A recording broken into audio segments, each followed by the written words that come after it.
Hi, it's Takara, creator of Dowsing for Divine Direction. And today what I want to show you are two little tricks for working with pendulums and for dowsing. So the first one is how to clear your pendulum just with your hands, okay, an intention, all right? So this is a typical pendulum, one of many that I own. And as I explain in a lot of my teaching, most professional dowsers only use a very short bit of their chain, okay? Lots of people prefer to hold it like this. I prefer to let it cascade over my finger, or as often happens, sometimes there's knots, and people like to hold on to the knots, okay? But to only have about 2 inches of the chain, I'm going to let it cascade over my finger like this, and I'll hold it like this, all right?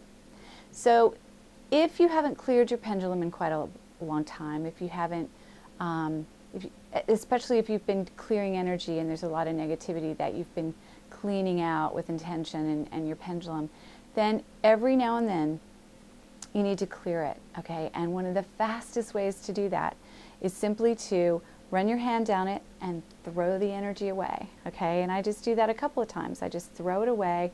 It's with intention. So I'm just bringing in all this white light and I'm just throwing away any negativity that this crystal might have picked up, this pendulum might have picked up. Crystals in particular tend to attract disharmonious energy. That's one of their gifts. And so they need to be laid in the sun, run under water, put into the top of a plant, like in the soil, just laid into the soil.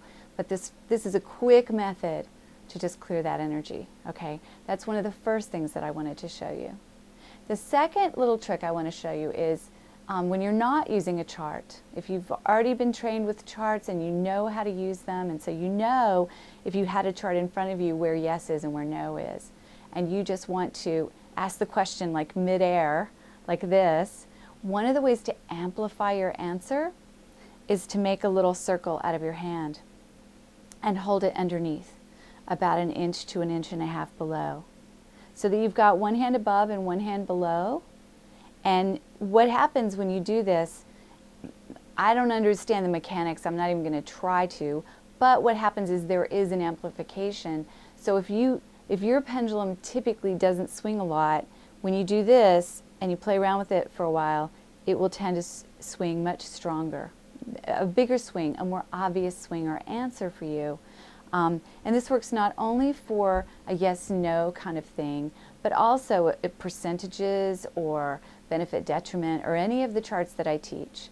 This, for just dousing in the middle of the air without a chart, you can put your hand underneath there and amplify it. So those are the two little tricks that I wanted to show you today. And I think that we're all done. So thank you for listening, tuning in, and until next time, have a fantastic day.